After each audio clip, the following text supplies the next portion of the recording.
Let's give a big thank you to Maria for agreeing to be with us today.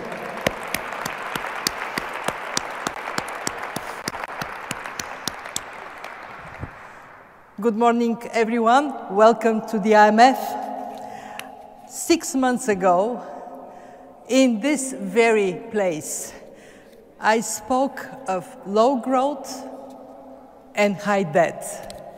But I also spoke about resilience, countries surviving large shocks thanks to strong fundamentals and agile policies. This resilience is being tested again by the reboot of the global trading system. Financial markets volatility is up, and trade policy uncertainty is literally off the charts. Just glance at this figure. As trade tensions flared, global stock prices dropped, even if many valuations remained high. And here we have a snapshot of the market action. What is this telling us? It is a reminder that we live in a world of sudden and sweeping shifts. To quote the Wizard of Oz, we are not in Kansas anymore. And it is also a call. It is a call to respond wisely. A better balanced, more resilient world economy is within reach. We must act to secure it. So let me lay out the story by addressing 3 basic questions. What is the context? What are the consequences? And most importantly, what can countries do? Part 1, what is the context? Trade tensions are like a pot that was bubbling for a long time and is now boiling over. To a large extent, what we see is the result of an erosion of trust. Trust in the international system and trust between countries. Global economic integration has lifted vast number of people out of poverty and made the world as a whole better off. But not everyone benefited. Communities were hollowed out by jobs going overseas. Wages were repressed by the growing availability of low-cost labor. Prices jumped up when global supply chains were interrupted. Many blame the international economic system for the perceived lack of fairness in their lives. Trade distortions, tariffs, and non-tariff barriers have fed negative perceptions of a multilateral system seen to have failed to deliver a level playing field.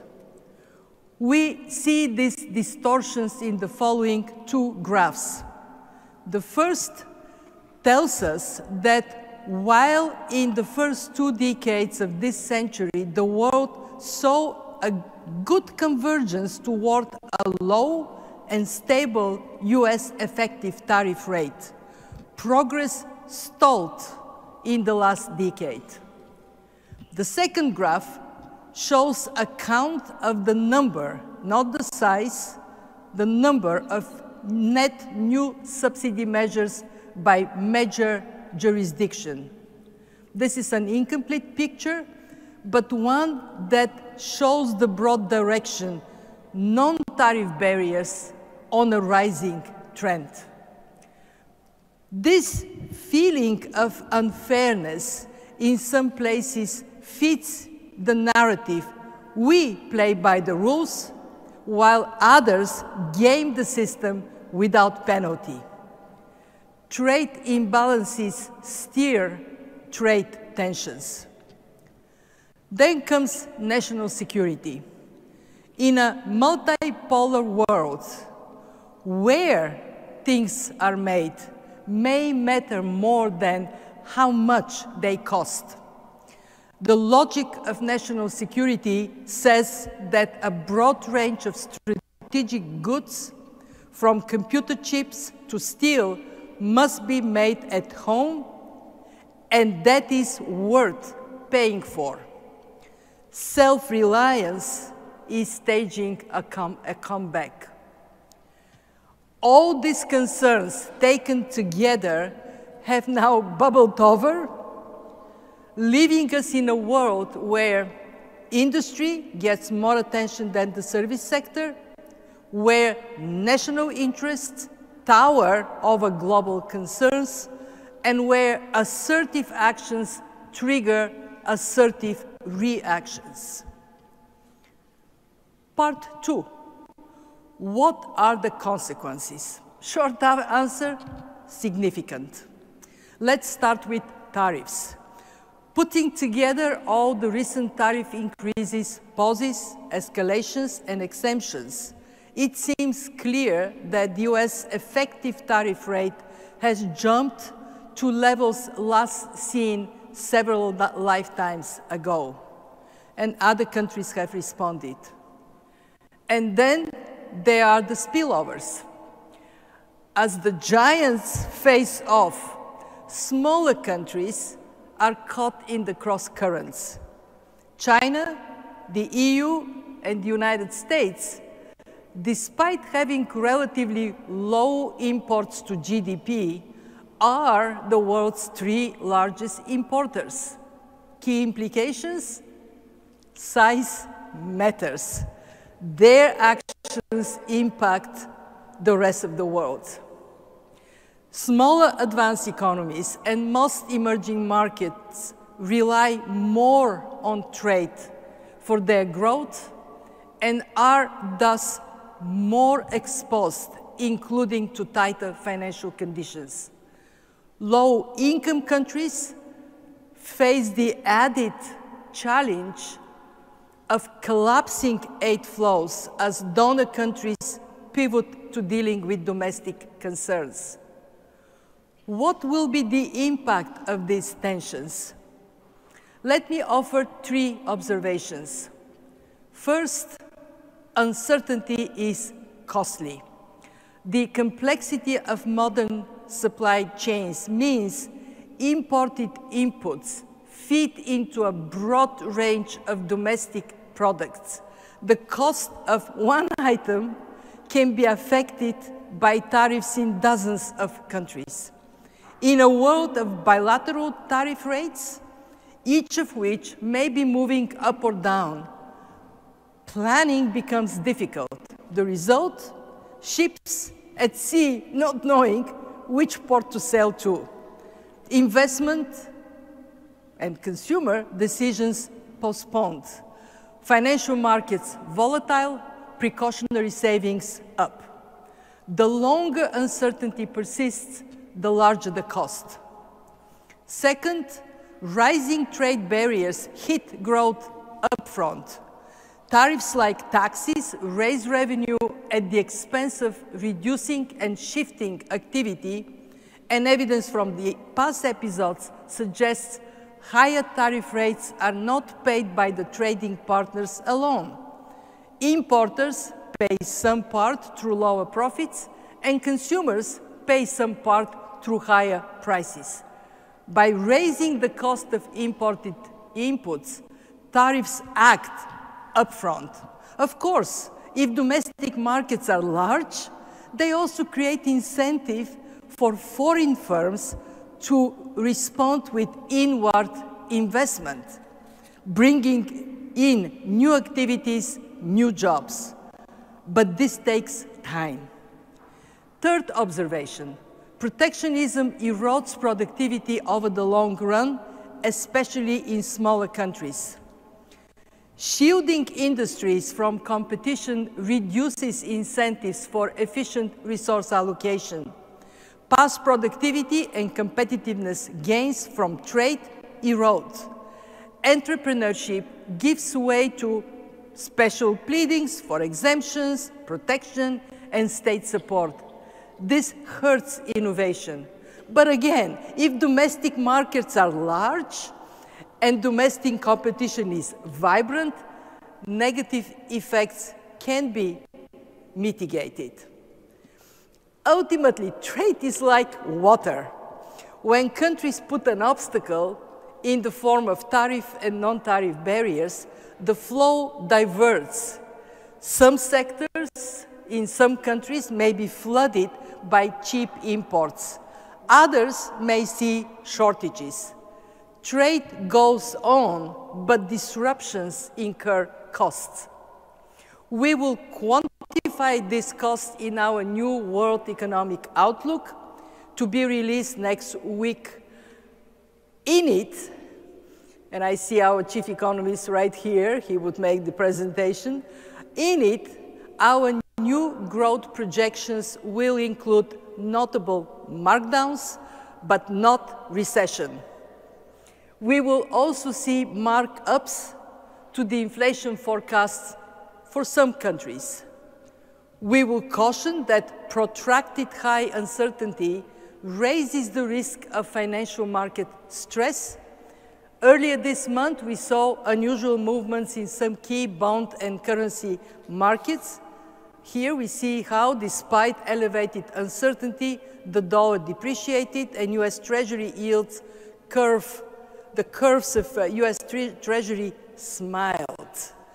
Not the sort of smile one wants to see. Such movements should be taken as a warning. Everyone suffers if financial conditions worsen. Conversely, our World Economic Outlook will also show that determined policy action to resolve differences and rebalance can deliver better outcomes. This is what I want to address in the last part of my presentation. What can countries do? A lot, and then some more. First, all countries must redouble efforts to put their own houses in order. In a world of higher uncertainty and frequent shocks, there is simply no room for delay in reforms to enhance economic and financial stability and improve growth potential. Economies face the new challenges from a weaker starting point, with public debt burdens that are much higher than just a few years ago. As such, most countries must take resolute fiscal action to rebuild fiscal space, setting out gradual adjustment paths that respect fiscal frameworks. Some countries, however, may experience shocks necessitating renewed fiscal support. This, if it must be provided, should be targeted and temporary. To protect price stability, monetary policy must remain agile and credible, supported by a strong commitment to central bank independence. Central bankers must keep an eagle eye on the data, including higher inflation expectations in some cases or inflation dropping in others. In finance, strong regulation and supervision remain essential to keep banks safe, and rising risks from non-banks must be monitored and contained. Emerging market economies should preserve exchange rate flexibility as a shock absorber.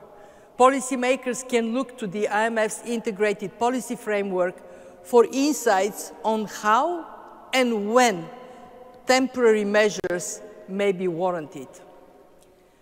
Tighter budget constraints will entail difficult choices everywhere, but nowhere more so than in low-income countries. Here, weak revenues necessitate stronger efforts for domestic resource mobilization, but also call for support from international partners, both to improve capacity for reforms and to secure critical financial assistance.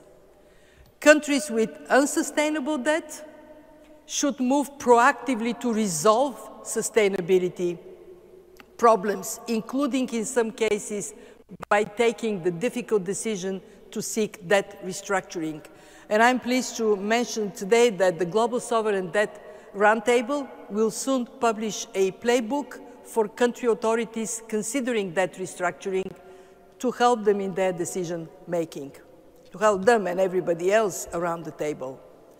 Policy trade-offs can be eased by what? By lifting growth potential. You grow more, you can do more. The US economy has seen strong productivity growth while others have slipped behind. You can see this on the chart. How could they catch up? Well, through ambitious reforms in banking, capital markets, competition policy, intellectual property rights, and AI preparedness, all of which can contribute to higher growth. In many cases, the state can and must do more to reduce obstacles to private enterprise and innovation. In other words, eliminate self-inflicted injuries. The IMF will help countries manage macroeconomic adjustment and advance reforms.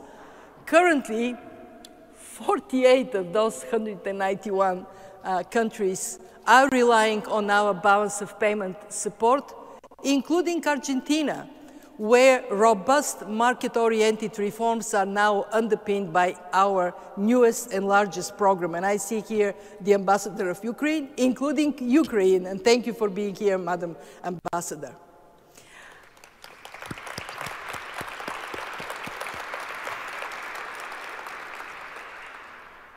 As a second hugely important priority, countries should renew their focus on internal and external macroeconomic imbalances. Internal imbalances between saving and investments are fundamental. If they tilt too far one way or another, they can cause problems. Here we illustrate with a sample of large countries and blocks showing savings and investment rates as a percentage of GDP. Drivers of imbalances include national saving habits, policy-induced distortions, capital market openness, exchange rate regimes, and more.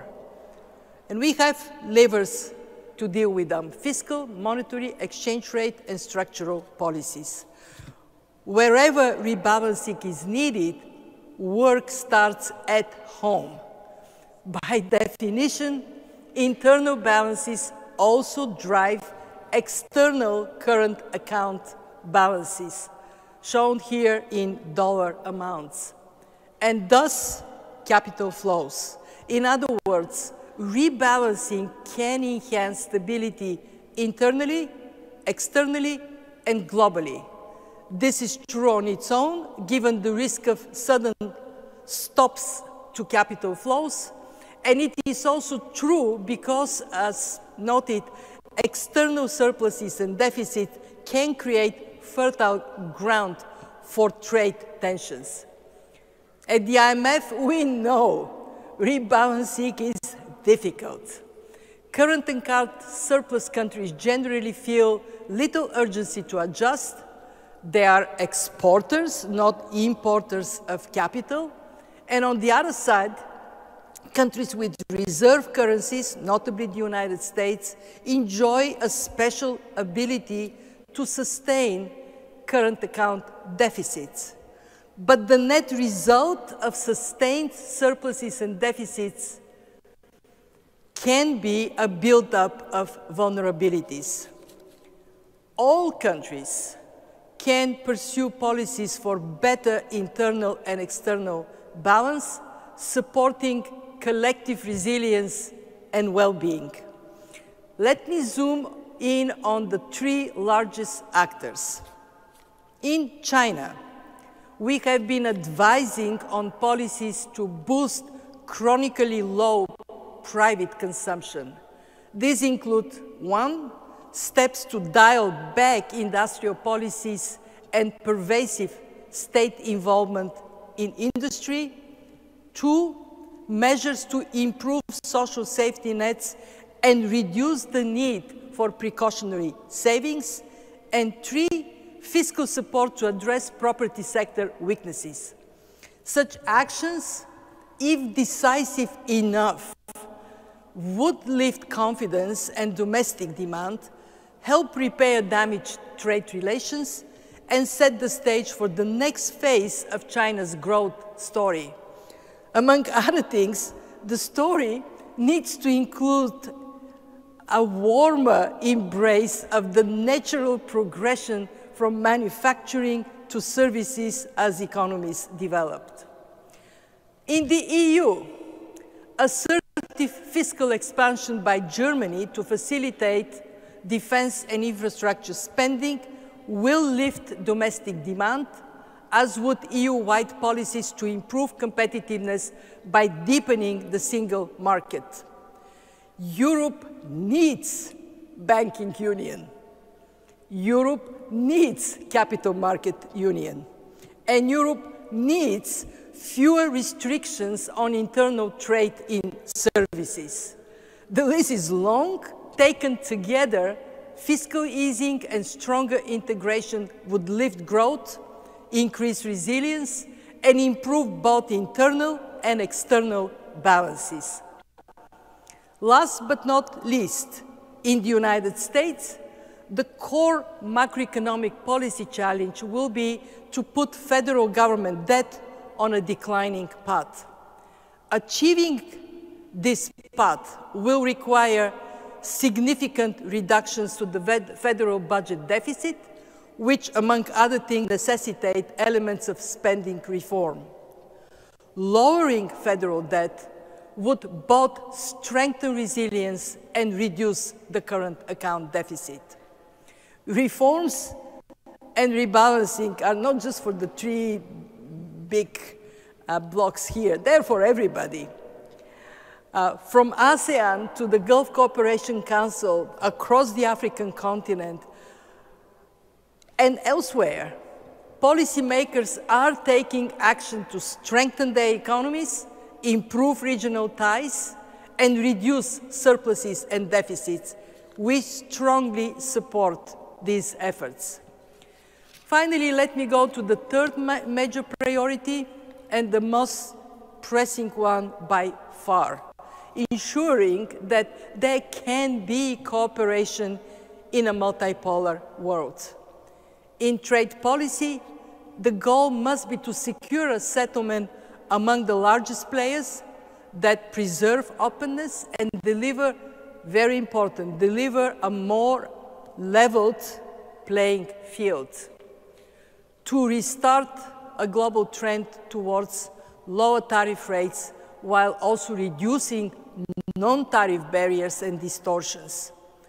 We need a more resilient world economy, not a drift to division. And to facilitate the transition, policies must allow private economic agents time to adjust and deliver. Critically, resilience requires that attention be paid to policies to cushion the blows on those who lose out. Distributional policies form a fundamental bridge between good economics and good politics. Well, to sum it up, we have the spring meetings coming, and I expect that as we gather our 191 members, it would provide a vital forum for dialogue at a vital time.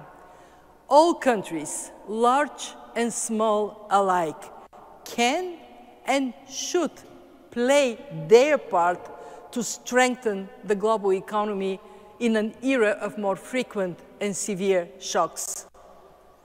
Let me close by kind of an uplifting observation I made over many years in public service. A challenge also creates an opportunity. Pushed hard enough, things that were not possible become possible. Mountains that couldn't be climbed are climbed. Vested interests that would not retreat are overcome.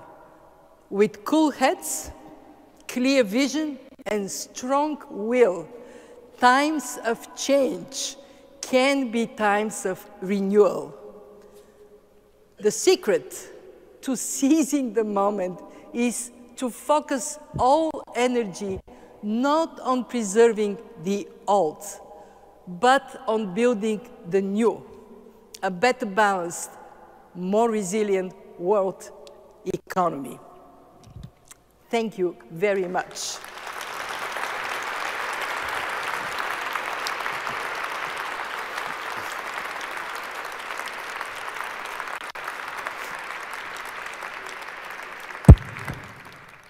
Thank you.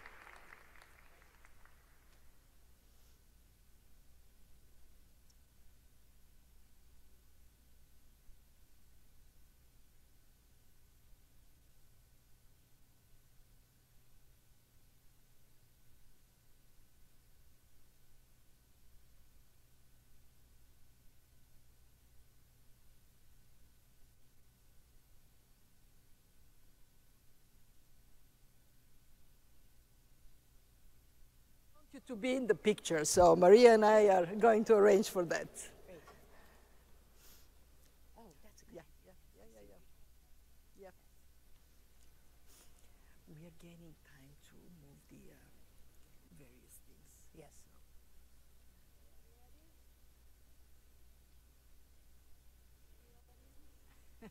The audience, are you looking happy and smiley?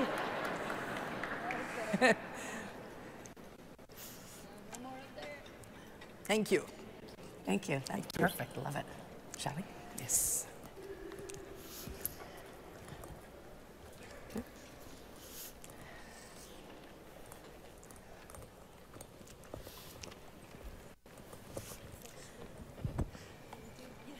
Okay, we need to switch. We need to switch. Oh, my apologies. I took your seat. Yeah, My apologies. No problem. My apologies. Thank you. Kristalina, thank you for those remarks, capturing the moment that we are all witnessing so well. And I wanted to start by asking you to give us some perspective, because you have witnessed and participated in various crises before and slowdowns before. How does this moment in time compare to what you've seen in the past? Thank you, Maria. It's a very good question. What we see this time around is a very sharp increase in uncertainty. But the economic fundamentals are still quite strong. This is why when I spoke about what you should expect from us next week, I stressed there would be markdowns but not recession. We, of course, know from experience that the longer uncertainty goes, the more likely it is to have negative impact on growth. So the more we can advance in clarity, remove this uncertainty, the better. But what we see is the real economy is functioning. Labor markets are still quite strong. Very important, and we have to reflect on that. The financial system is holding despite all the nervousness. Why? Because after the global financial crisis, a lot has been done to build strength exactly for moments like this. And to me, the moral of the story is how can we be agile in learning from each and every experience so we do better next time around. You know, you make such an important point here. We've got all of this uncertainty, and markets are trading on this uncertainty. And yet you're focused on the fundamentals. And you're looking at stability, really, at the fundamentals. And you just said you're not expecting a recession. Why do you think so many people are expecting a recession right now and contraction when you're looking at fundamentals which are growing? Well, first, we do recognize that this has been a fairly significant change in economic conditions. Second, I believe there is an expectation to see policy pivots in other areas that would be more conducive to strengthening the growth fundamentals, like deregulation and what would be the tax regime. So I think the more we can look more comprehensively into the economy, the better we will be. You're asking me why people are predicting a recession. Maybe these are people who have not been in the ups and downs before enough. Maybe they are more on the kind of getting panicked quickly side. But it is important to reduce whatever feeds into this perception quickly. Because one thing I learned through crisis periods is that perceptions matter as much as reality. The reality may be great, but if perceptions change negatively, that can be quite detrimental to the performance of the economy. So let's move perceptions up. Where do you see the growth in the world today? You mentioned that you are expecting a slowdown, but still growth. So talk to us about the world and where specifically you're expecting growth. Well, not surprisingly, countries that brave to take on tough reforms and move forward perform better. I mentioned Argentina. Last year, Argentina growth was in negative territory, inflation was through the roof, poverty was growing up. The country got its fiscal conditions in hand. The administration is moving in a very disciplined, robust manner with reforms, and where we are today, growth projections for Argentina for this year, 5%. They may get trimmed down a little by the global environment, but from recession to 5%, inflation from double digits to single digit on a monthly basis, low single digits. And most importantly, poverty from 50% down to under 40%, still very high, but trending down, and the people support the government. Why? Because they see discipline, commitment, acting on promises. India, a country, by the way, very interesting in the context of the discussion we have around trade, a country that for quite some time was uneasy with reducing tariff and non-tariff barriers. India is now doing it, and in addition to what India is doing in digitalization, in creating environment for private sector investment, this decision to remove some of the barriers, self-inflicted injuries to growth, very good, very healthy for the economy.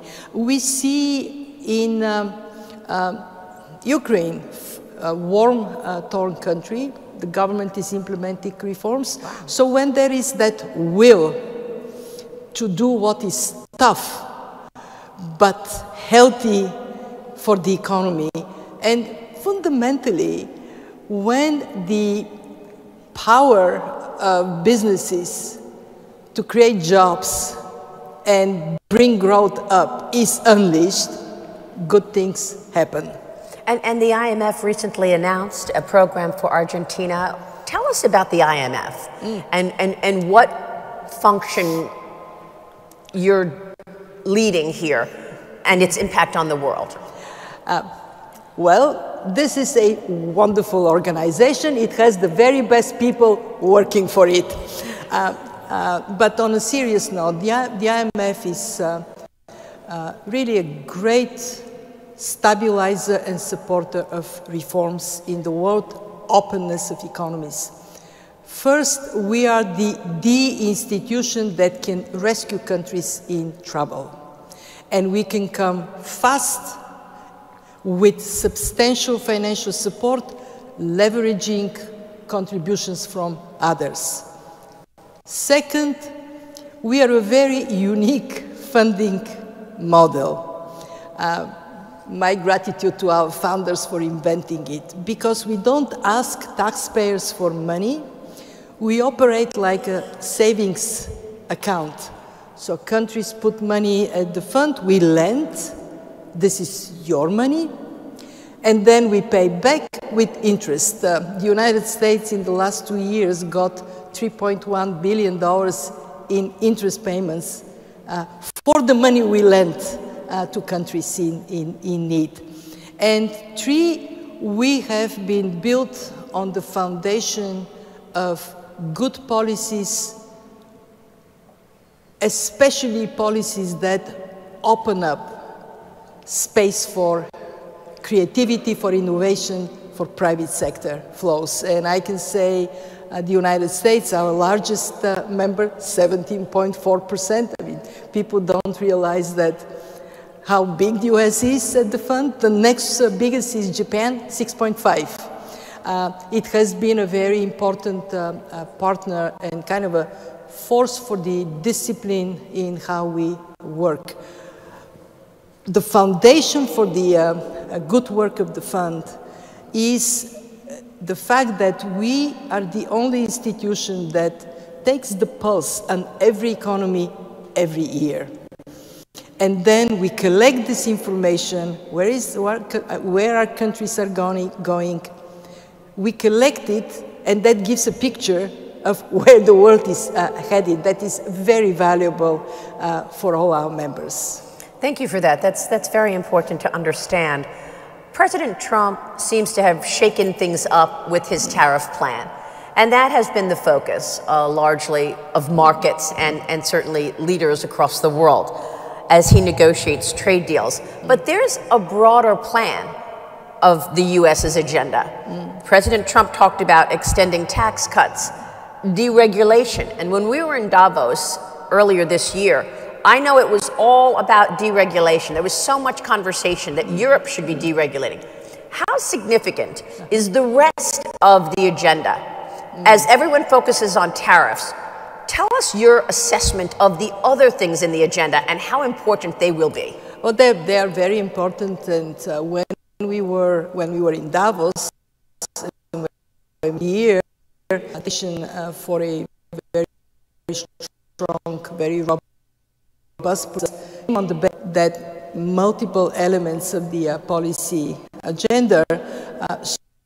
So moving to give businesses the fertile environment to succeed is going to, of course, be very valuable for the US. And because the US is so significant for the world, it will be very valuable for the world. A strong US economy is a stabilizer for the rest of the global economy. We see of course, when you move in a direction of deregulation, it is very important to do it properly. So I actually appreciate that the administration is not rushing. It's taking its time to think it through, because you don't want to deregulate in a way that creates vulnerabilities, for example, in the financial sector. So that kind of careful, prudent approach is one that would be very, very helpful. But it is good to see these elements of the pro-growth agenda moving forward. And at the center of this, it seems the two largest economies are at odds, the United States and China. how worried are you, or are you concerned, that there seems to be a soft economic war escalating between the United States and China? What we see is on both sides there are some grievances. In the US, there are grievances around trade practices of China. There are grievances around intellectual property rights, non-tariff, tariff barriers. We see China asking for an engagement with US in which the two sides would be placed in a good footing. We would like to see reduction in uncertainty, and it is hard to get there if the two largest economies are still finding their footing. And when obviously from the perspective of the world economy, it is important that the result of all this is a fairer rule-based system. So I showed a graph on how tariffs were going down, but never reached the level of the United States, and then they stalled. Well, we have to see progress from the rest of the world as well, so we can come to a point in which differences are addressed and resolved. Maria, I lived on the other side of the Iron Curtain during the Cold War. And what I can tell you, two things. One, it was really cold. It was not a happy place. But also that it creates damage to everybody. You get part of the world that is excluded from the movement of capital. Opportunities for businesses are reduced. And of course, we have to think about long-term growth prospects, that they require more opportunities for everybody, not less. It's incredible context from you, given that you lived within communism and can actually look back and understand clearly the impact. It sounds to me that you are approaching what's happening right now with a calm head. You've seen this before. It doesn't appear that you're very concerned. Sure, you're expecting slowdown, but not recession. Is that correct? This is exactly what we see. We see a slowdown. We see, again, I want to repeat, my main message is get uncertainty down so businesses and consumers can plan. And when we do that, we would see very positive impact for the economy. It's good to know that we just need some clarity to actually calm things down. We do. I mean, we are, it is a interesting point that something that has been built up for a long time, it didn't happen in one day, it has been built over time, came to this inflection point. And how we come out of it has to be done, as you said, calmly, with a decisiveness. We want the best for our businesses. We want the best for our people. And you led with the word trust. We need to trust. I know that we have some questions from the audience that we can begin. Yes, sir. Can we start? Great, thanks. Let me echo the point that this is a critically important institution. We're fortunate that it exists, and this is the best and the brightest in the world right here. So we're glad you're here. We're glad that you do what you do. Maria, let me play on some of your questions and your concluding remark. And that is, there's no doubt that the shocks of the last couple of months have been harrowing for many in the markets. There's a lot of doom scrolling. There's a lot of catastrophizing going on. I've probably done my share of it. But are there some silver linings? Might we see, as you alluded to, out of the U.S. reforms that can address the imbalances that we've been talking about for 20 years? that can improve productivity? Could we see an acceleration of reforms in Europe that will lead to faster growth and again, higher productivity? The mood music in Europe is so much better than it was 2 years ago. And could we possibly see these trade negotiations, I'm not a fan of tariffs, but these trade negotiations actually produce a reduction in tariffs, reciprocity, and non-tariff barriers, again you alluded to, so that we're actually better off? Of course, this is possible. And actually, sometimes you need to be in that kind of shock to see that the way that you take forward, you brave to do things that you thought were not possible. I want to give you 3 examples. One is Germany and the debt break. Germany, for a long time, recognized that they were inflicting on themselves and the rest of Europe restriction in fiscal capacity. Because of it, they took a brave decision that is very good for Europe. And this decision was accelerated because of the need to strengthen Europe's position. And I really hope Europe would take this moment to get all the unfinished business on the single market finished. Second example, you look at the graph I showed on trade barriers and non-trade barriers. Well, in injecting this moment, yes, it is bilateral discussions, but I expect this to lead to some action around reducing, eliminating barriers that could have broader benefit for the world. And 3 countries that should have traded with each other more are now going to be pushed to do it. Take the African continent. I mean, what is this? You go from one country to Paris to get to another country that is your neighbor. That forcing countries, forcing regions to find more opportunities that are there for them to grab. I think it is going to come. And I think that it is going to be, Tim, it's going to be very likely a bit messier. Of course, it is easier to have one global trade agreement and everybody plays by its rules.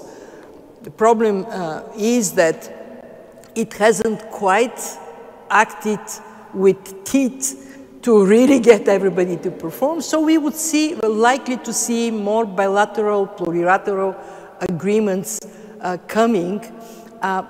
And maybe they would add some additional vibrancy. And also there is the thing that we don't know. Every time when you have a shock, something positive gets unleashed that you have not even thought about. Well, I am kind of hopeful to see that happening. Kristalina, you said that we likely won't see a recession, but are you worried about a spike of inflation later in the year, or do you think the rest of the agenda that we're talking about, tax cuts and deregulation, will limit the spike? So that's a very interesting question. Where are the organizers? Can we please have an additional hour, Maria and I, here? I'm sorry. Look, I mean, it's gonna. We lived in the luxury world where monetary policy was all the same for everybody. After COVID, everybody did the same thing: monetary policy, accommodation, bring more financing. Then came the shock of inflation. Interest rates had to jump up. Everybody did the same thing, tightened up. Now we are in a place where it's not going to be the same thing for everybody.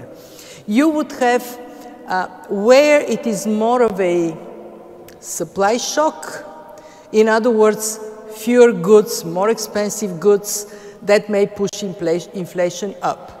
But on the other hand, if people are scared of spending, they keep their money in their pockets, that would push inflation down. So I think it would be important to watch it carefully. We do not see in either direction a big swing. But we do see a little bit of slowdown in the disinflation process in some countries. We also see where the economy is more affected and weakening, then you need to cut. So yes, central banks have a role. And central banks have a role. They have to watch carefully what is happening around them, and they have to not fall behind the curve, neither rush to something. You saw the European Central Bank cut. You know, in their case, it is kind of impacting their economy shock, a slowdown shock. They risk to see an increase in cheap goods coming from other places, which means that they're going to have disinflationary pressures. So, chop. And that's what we saw today. Yes, sir. Gary Littman, U.S. Chamber of Commerce. Madam Managing Director, thank you for highlighting the importance of trade. If the dust settles and the tariffs remain higher than they used to be, how will that impact the longer-term growth potential of different economies, and how is the fund preparing to address the new normal, if you will, with higher tariffs around the world?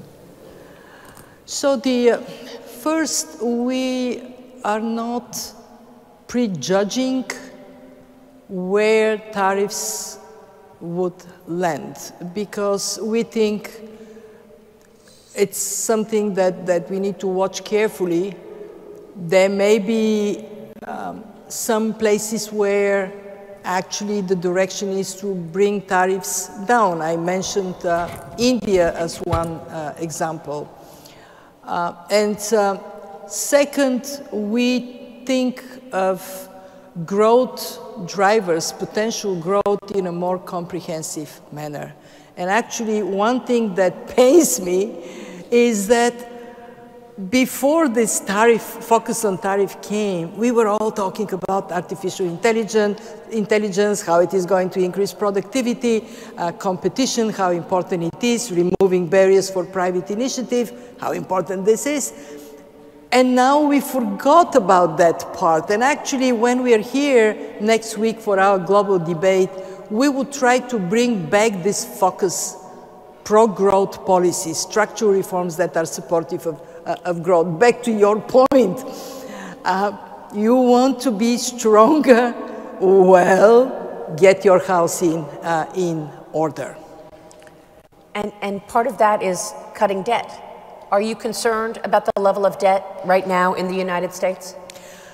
I mean, the United States is a very interesting story from the perspective of tracking financial flows. Before the pandemics, the total assets here, equity and debt in the United States, was 38% of GDP. Today, it is 72% of GDP. Wow. Very big jump. And the big jump came primarily from the equity side. Investors saying, we see this is an innovation, dynamic economy, we want to be here. We believe that actually getting to some moderation, both on the debt side, but also in how the US deals with financial flows on the equity side. This is something that is not bad, because 72% of GDP means that people are putting their money in the same place. How much is enough? Yeah. And then it also means that for the rest of the world, access to capital gets more restricted. We are not among those who say, you know, the debt situation in the United States is not sustainable. No, we don't say that. But again, you look at your financials and you say, how much exposure do I want to have to my savers and to the rest of the world? And how do we balance that better for our own long-term interest? Managing Director, we are grateful to have your steady hand and your calm approach during this moment of stress. Thank you, Kristalina. Thank you. Thank you, Maria.